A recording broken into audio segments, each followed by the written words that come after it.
You know, maybe you'll get more than 5 views if you put this up online. That would be really great because you normally only get about 9.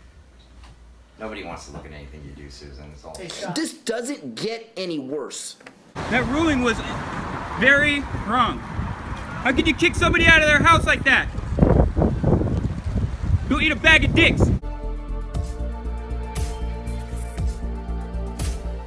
This is Susan Bassi, and I've been out of the area on a very special assignment in recent weeks, but I wanted to share with you some successes that we've had based on all the support you have provided here on this YouTube channel, because it is your views, your subscriptions, your comments, your emails, and your text messages that have provided us important information for our investigative work. You've shared with us how and why you film and photograph in public, why you record police officers, why you document what's going on in our local courts. And it is because of the support and information you've provided us, along with what's being presented in mainstream media, that we've had some success as well.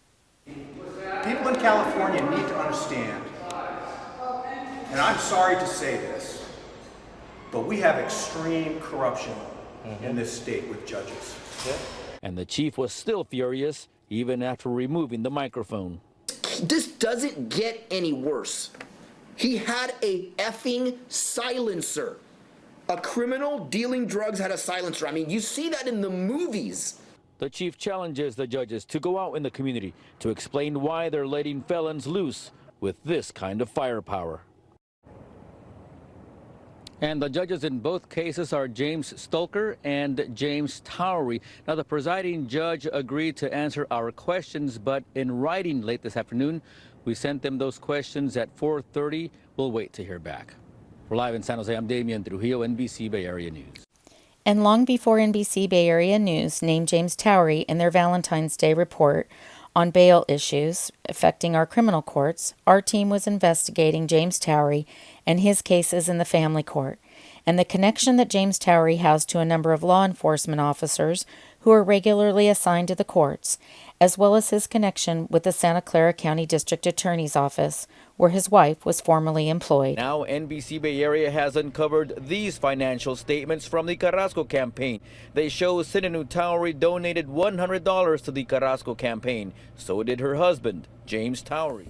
And shortly after we posted that information, as originally reported from NBC Bay Area News, we heard from even more of you about the cases before Judge James Towery and an appearance of public corruption that involves a number of law enforcement officers, members of the Santa Clara County District Attorney's Office, and judges acting in the local courts. And if a good investigative reporter does their job properly, there are going to be arrests and indictments. But these arrests of judges and high-ranking political figures will not come in the form of a public display on the streets for all of us to see and film.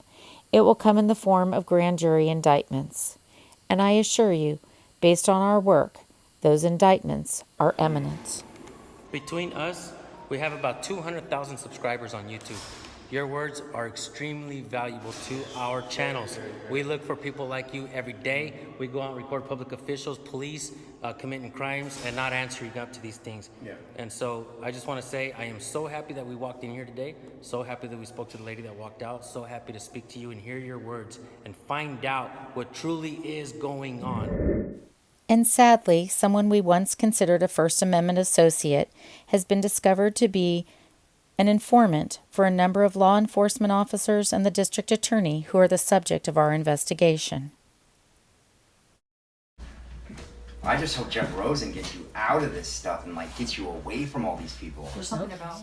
And 2 days after I learned that my former associate was providing information about our investigation directly to the district attorney, I met these folks, and they helped change everything.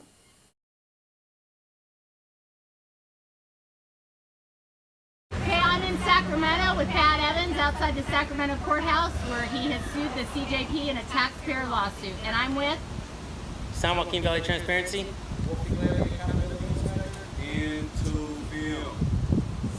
Tulare County Cop Watch. Thanks, guys. Thank you so much. Hey guys, this is America's Heroes right here, okay? Well, point that at yourself too. Thank you, my friend. Thank you guys, man. America appreciates you, man. Y'all, we gotta make one last stop to the Superior Courthouse, right? Let's go. Let's do it. Yeah. You seem pretty smart. Thank you, guys. And I really commend you guys. Thank you, guys, man. For taking a stand. Thank you. As Americans, that's what we need to do. And it was the support that you gave us here on this YouTube channel after that day that has meant everything related to our investigations. You taught us to be better at telling the stories. You taught us to document and record information that the public has a right to know. And because of that, we have seen immediate results, and I'm going to show you how, starting with private judging. Hello, Michelle. It's Mike Smith.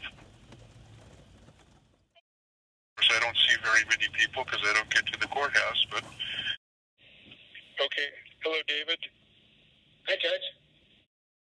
And it was after I was assaulted by a prominent attorney who deals with private judging cases that I went to the offices of Michael Smith and attempted to clarify what private judging is and how it affects everybody.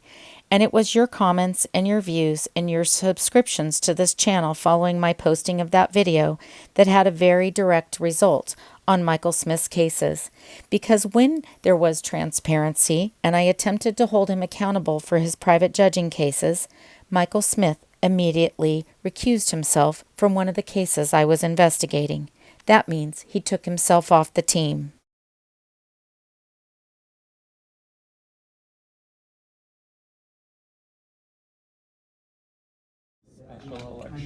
This is going to have to go up to county council and whatnot. I can't. Okay, I want to get it on film. Hey, I'm being prosecuted by the Santa Clara County District Attorney for filming in a court file room. He clearly doesn't want me to know certain things. You're a former reporter for the Mercury. Susan, you have told me your CPRA request verbally. I have taken it down, and we will start... No, I'm asking for access to the records, which is under the California Public Records Law. I don't have to wait 10 days. I want to know what records there are that I can get access to.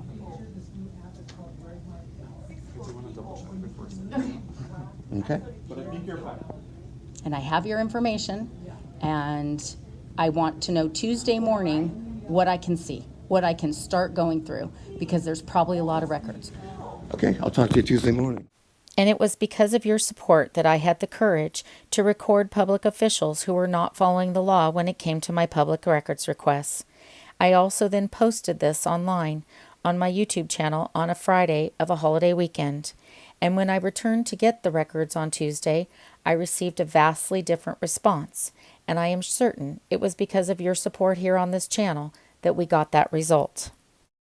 Yeah, okay. I'm the public affairs manager. Okay, great. I appreciate it. We're very excited to see these records. And it was the support I received from the First Amendment auditing community and freelancers with mainstream media who were willing to show up with me on that Tuesday and document my experience in seeking public records related to an election that involved the district attorney, the sheriff, and a judge recall.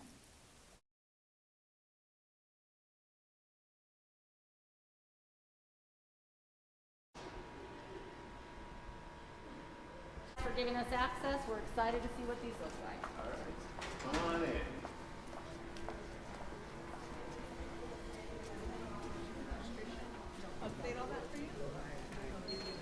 So we're gonna, you guys gonna go over to that side? FCC guests be their Wi-Fi.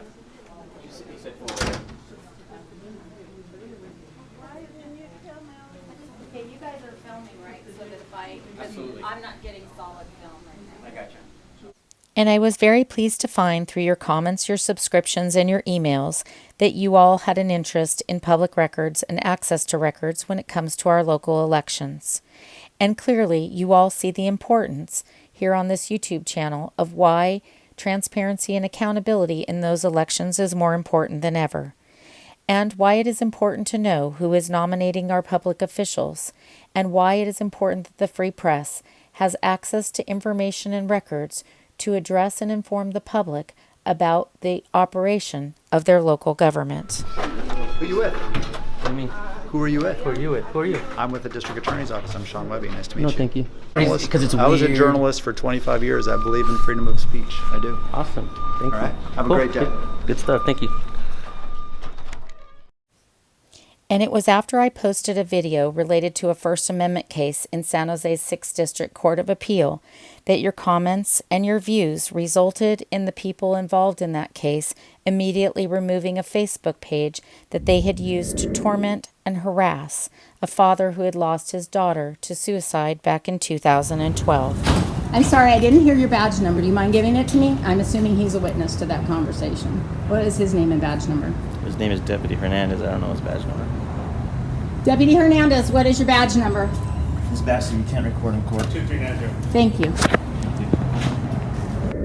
And it was after all of you taught me to ask for a supervisor when speaking with police officers and to check the policies and procedures involving what those police officers are supposed to do that we were able to expose that the Santa Clara County District Attorney, while prosecuting me for filming police in a public courthouse, was allowing attorneys working for the government protecting Mr. Rosen to take photographs in violation of the same law. And that's called selective prosecution. And that's exactly what Michael Rossi did at a recent hearing that I attended. And when he did, I knew just what to do, and I asked for a supervisor, and I reported him for committing a crime.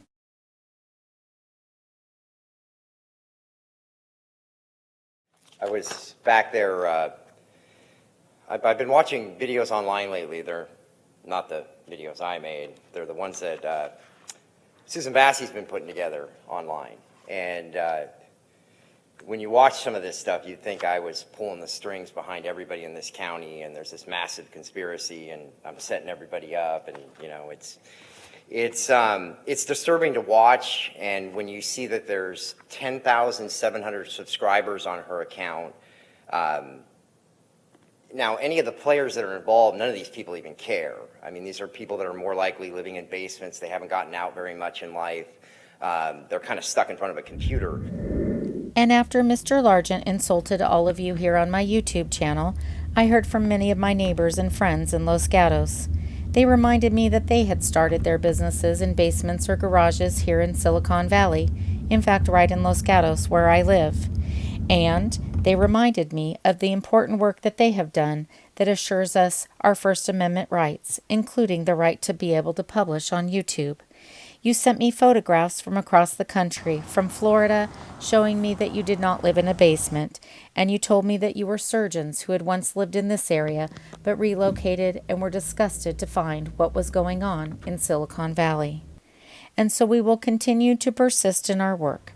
We will continue with our investigations, even if it means investigating our neighbors, our friends, and our local public officials. This doesn't get any worse. He had a effing silencer. A criminal dealing drugs had a silencer. I mean, you see that in the movies.